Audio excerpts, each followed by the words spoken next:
स्वागत है और एक बार से स्नैप्स लेट्स लर्न एकेडमी के हिंदी यूट्यूब चैनल पर। पिछले लेक्चर में हमने कंटेक्स्ट स्विचिंग के बारे में डिस्कस किया। स्विचिंग यानी कि एक प्रोसेस से दूसरे प्रोसेस को जब हमारा सीपीयू अपने प्रोसेस को चेंज करता है, प्रोसेस के चेंजिंग के दौरान यानी बदलने के दौरान वो जो समय व्यतीत करता है वो आइडल टाइम होता है, वहाँ पे प्योर ओवरहेड जनरेट होता है। इसके बारे में हमने डिस्कशन किया। अब इस लेक्चर में जब हम बात करेंगे इंटर प्रोसेस के बारे में, यानी कि प्रोसेस जो होता है, दो प्रोसेसेस अगर से एक दूसरे से बात करना चाहते हैं तो उसे हम इंटर प्रोसेस बोलते हैं। कम्युनिकेशन का मतलब होता है संप्रेषण, ठीक है, यानी कि दो प्रोसेस एक दूसरे के कम्युनिकेशन में आते हैं या संप्रेषण करते हैं तो उसे हम इंटर प्रोसेस कम्युनिकेशन कहते हैं।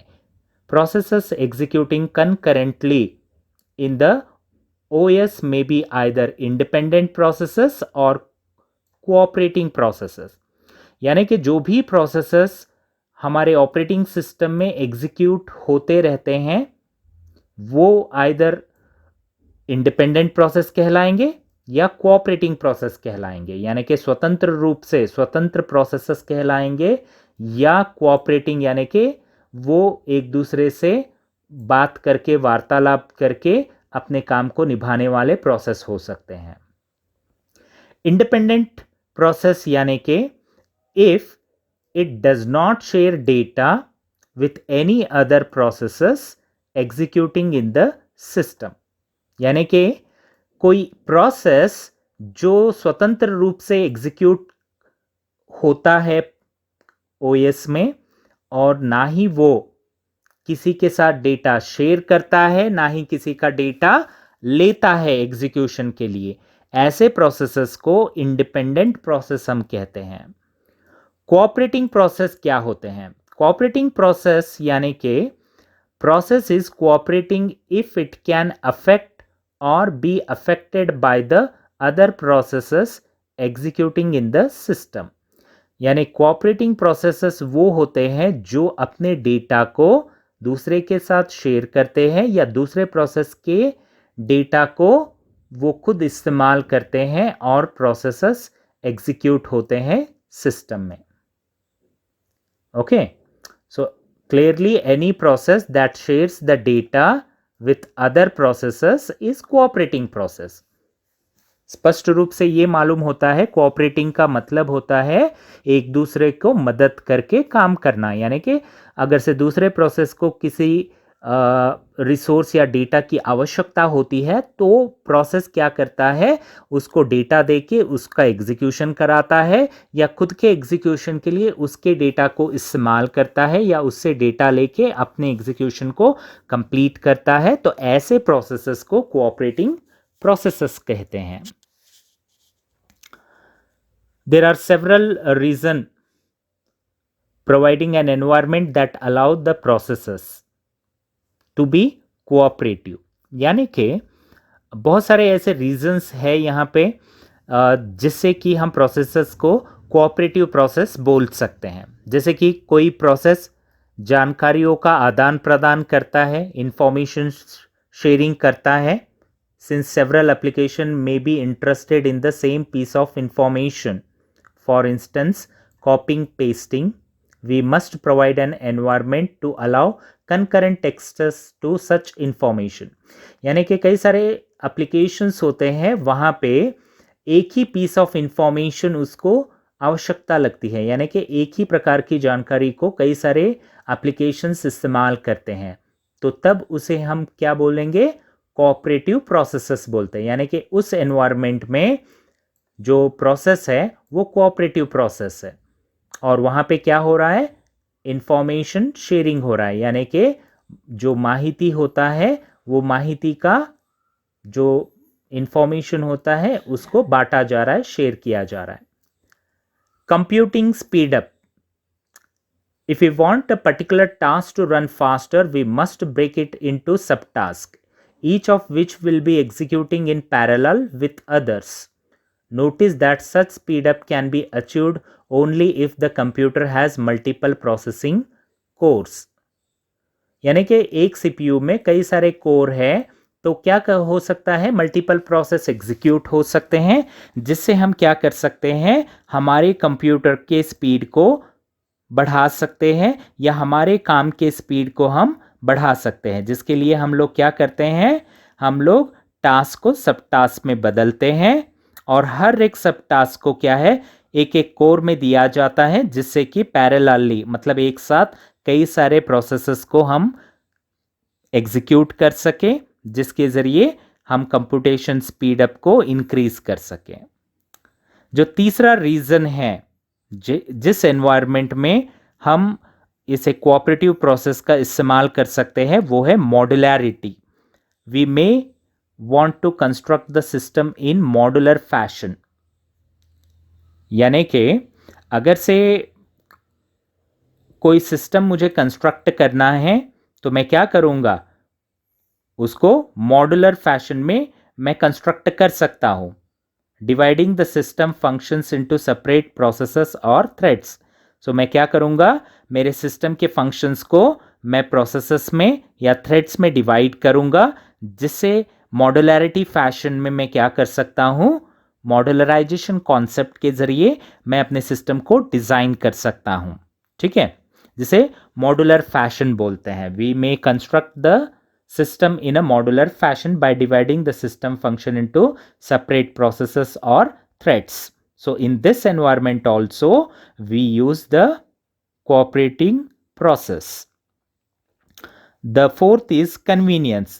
Even an individual user may work on many tasks at the same time. For instance, a user may be editing, printing, compiling in parallel. यानी कि कन्वीनियंस कब होगा, जब कोऑपरेटिंग प्रोसेस होंगे तो कई सारे प्रोसेस क्या है, एक साथ काम कर सकते हैं, एग्जीक्यूट कर सकते हैं। जैसे कोई यूज़र चाहता है कि एक ही समय पर कई सारे काम करे, जैसे कि यूज़र चाहता है कि एडिटिंग भी करे, प्रिंटिंग भी करे, कंपाइलिंग भी हो, डाउनलोडिंग भी हो, अपलोडिंग भी हो। ठीक है, तो ये सारे काम एक साथ कब हो सकते हैं, जब हमारे पास कोऑपरेटिंग प्रोसेसेस हो और कोऑपरेटिंग प्रोसेस को एग्जीक्यूट करने वाला एनवायरनमेंट हो। तो उसी कारण से हमने यहाँ पे कहा कि there are several reasons for providing an environment, मतलब कई सारे रीजंस होते हैं जिस एनवायरनमेंट में हम प्रोसेस कोऑपरेटिंग का इस्तेमाल कर सकते हैं या कोऑपरेट प्रोसेस का इस्तेमाल कर सकते हैं, जहाँ पे इंफॉर्मेशन शेयरिंग हो सके, कंप्यूटिंग को स्पीड अप करने के लिए, मॉड्युलैरिटी के लिए, कन्वीनियंस के लिए हम कोऑपरेटिंग प्रोसेस का इस्तेमाल कर सकते हैं। अगर से इंडिपेंडेंट प्रोसेस इस्तेमाल करेंगे तो इंफॉर्मेशन का शेयरिंग भी नहीं हो पाएगा, स्पीड अप नहीं कर पाएंगे, क्योंकि एक प्रोसेस एक समय पर ही एग्जीक्यूट करेगा, पैरेलल एग्जीक्यूशन नहीं होगा, और कई सारे फंक्शंस को हम डिवाइड करके सेपरेट प्रोसेसेस में तब्दील नहीं कर सकते एक दूसरे के साथ, क्योंकि इंडिपेंडेंट टास्क होता है तो हर एक फंक्शन इंडिविजुअल एग्जीक्यूट होगा तो मॉड्युलैरिटी भी हम डेवलप नहीं कर सकते, ना ही कन्वीनियंस होगा, क्योंकि एक साथ कई सारे काम हम नहीं कर सकते। तो ये सारा पॉसिबल है कोऑपरेटिंग प्रोसेस में। ठीक है, तो उस कारण से हमने यहाँ पे कहा there are several reasons for providing an environment that allow the process cooperating. Now the cooperating process require an inter-process communication mechanism, यानी कि कोई भी प्रोसेस अगर से कोऑपरेटिंग प्रोसेस बनना है तो उसके लिए एक मैकेनिज्म चाहिए। वो मैकेनिज्म होता है IPC, inter process communication mechanism, that will allow them to exchange the data, that is send the data to and receive the data from each other। यानी ये जो आईपीसी मैकेनिज्म है ये अलाउ करता है दो प्रोसेसर्स अपने बीच में डेटा को एक्सचेंज कर पाए, भेजना है तो डेटा को वो भेज सके, और अगर से चाहता है कि रिसीव करे तो डेटा को रिसीव भी कर सकते हैं एक दूसरे के साथ, इस एक आईपीसी मैकेनिज्म के जरिए। हमारे पास दो फंडामेंटल मॉडल्स हैं इस आईपीसी के। पहले फंडामेंटल मॉडल का नाम है शेयर्ड मेमोरी और दूसरे का नाम है मैसेज पासिंग। बात करें शेयर्ड मेमोरी के बारे में, in the shared memory model a region of memory that is shared by cooperating process is established, यानी कि एक कॉमन मेमोरी एस्टैब्लिश किया जाएगा जहां पे दो प्रोसेसेस, मान लीजिए P1 और P2, ये दोनों प्रोसेस क्या कर सकते हैं, इस एक कॉमन मेमोरी को इस्तेमाल कर सकते हैं, शेयर कर सकते हैं। ठीक है, processes can then exchange the information by reading and writing the data to the shared region. Shared reason यानी कि ये जो शेयर्ड रीजन है, ये जो मेमोरी है, यहाँ पे अब मान लीजिए कि P1 राइटिंग कर रहा है तो P2 क्या करेगा, रीडिंग करेगा। जब P2 राइटिंग करेगा तो P1 रीडिंग करेगा, राइट। सो रीडिंग और राइटिंग क्या कर सकते हैं, इस एक कॉमन रीजन में प्रोसेसेस कर सकते हैं। कोई एक लिख सकता है तो कोई पढ़ सकता है, और वाइस वर्सा दोनों ये कामों को कर सकते हैं। जो दूसरा फंडामेंटल मैकेनिज्म है वो है मैसेज पासिंग। इस एक मैसेज पासिंग मॉडल में क्या होगा, the communication take place by means of message exchanged between cooperating process. जैसे नाम में मैसेज है तो मान लीजिए कि P1 P2 से बात करना चाहता है यहाँ पे मैसेज पासिंग में। खैर शेयर्ड मेमोरी में तो हमने एक कॉमन मेमोरी एस्टैब्लिश कर दिया दोनों के बीच में, दोनों जब कम्युनिकेट करना होगा तो ये कॉमन मेमोरी को शेयर करेंगे और रीडिंग राइटिंग कर सकते हैं, यानी कि एक्सचेंज ऑफ इंफॉर्मेशन इस एक कॉमन मेमोरी के ज़रिए P1 और P2 के बीच में हो सकता है। अब मैसेज पासिंग मैकेनिज्म में या मैसेज पासिंग मॉडल कम्युनिकेशन में क्या होगा, जब P1 इसके साथ कम्युनिकेट करना चाहता है P2 के साथ तो वो मैसेज भेजेगा। P2 P1 के साथ कम्युनिकेट करना चाहता है तो तब भी P2 क्या करेगा, मैसेज भेजेगा। सो मैसेजेस एक्सचेंज करके क्या कर सकते हैं, दोनों प्रोसेस जिनको कोऑपरेटिंग प्रोसेस बोलते हैं, कोई इंडिपेंडेंट प्रोसेस ये काम नहीं कर सकता है, ना ही शेयर्ड मेमोरी का काम कर सकता है, ना ही मैसेज पासिंग का काम कर सकता है। ठीक है, तो कोऑपरेटिंग प्रोसेस ही ये काम कर सकते हैं, यानी कि P1 और P2 दोनों कोऑपरेटिंग प्रोसेस है तो दोनों क्या कर सकते हैं, मैसेज पास करके एक दूसरे के साथ कम्युनिकेट कर सकते हैं। इस डायग्राम की बात कर लेते हैं। इस डायग्राम में जैसे कि यहाँ पे इस डायग्राम में A और B बोल के लिखा गया है। A यानी कि शेयर्ड मेमोरी है, B यानी कि मैसेज पासिंग है। ठीक है, तो ये दो कम्युनिकेशन मॉडल्स हैं हमारे पास। अब यहाँ पे कॉमन शेयर्ड मेमोरी इस्तेमाल हुआ है दो प्रोसेसेस के बीच में, प्रोसेस A और प्रोसेस B, दो प्रोसेसेस अवेलेबल है। इन दोनों प्रोसेस के बीच में शेयर्ड मेमोरी है, तो A अगर से बात करना चाहता है तो शेयर्ड मेमोरी का इस्तेमाल करेगा, B भी शेयर्ड मेमोरी का इस्तेमाल करेगा, और दोनों एक दूसरे से बात कर सकते हैं, कम्युनिकेट कर सकते हैं। जब मैसेज पासिंग की बात आती है, A wants to communicate with B, B wants to communicate with A, तो उस समय पर क्या होगा, A मैसेज पासिंग करेगा, मैसेज किसे भेजेगा, B को भेजेगा, मगर डायरेक्टली वो मैसेज B के पास नहीं जाएगा, वो जाएगा कर्नल के पास। सो कर्नल क्या करेगा, मैसेज क्यू रेडी करेगा, मैसेज जो भी आएगा इनकमिंग मैसेज को रिसीव करेगा, करने के बाद वो मैसेज किसे भेजना है, किस प्रोसेस को भेजना है, उस प्रोसेस को भेजेगा। अगर से बी प्रोसेस से कोई मैसेज आता है तो दोबारा से मैसेज क्यू में डाला जाएगा, और उसको अगर से ए को भेजना है तो ए के पास भेजेगा। तो यहाँ पे कर्नल काम करेगा और मैसेजेस रिसीविंग करेगा, सेंड करेगा। ठीक है, सो मैसेजेस के ज़रिए क्या होता है, ये प्रोसेसेस एक दूसरे से कम्युनिकेट करते हैं। यहाँ पे एक और एक चीज़ मैं बताना चाहता हूँ, जब मान लीजिए कि मेरे पास यहाँ पे मैं एक कंप्यूटर ड्रॉ कर रहा हूँ, मान लीजिए कि ये आपका कंप्यूटर है, आपके ही कंप्यूटर में प्रोसेस ए भी है और प्रोसेस बी भी है। ठीक है, तो उस समय पर आप ये शेयर्ड मेमोरी इस्तेमाल कर सकते हैं।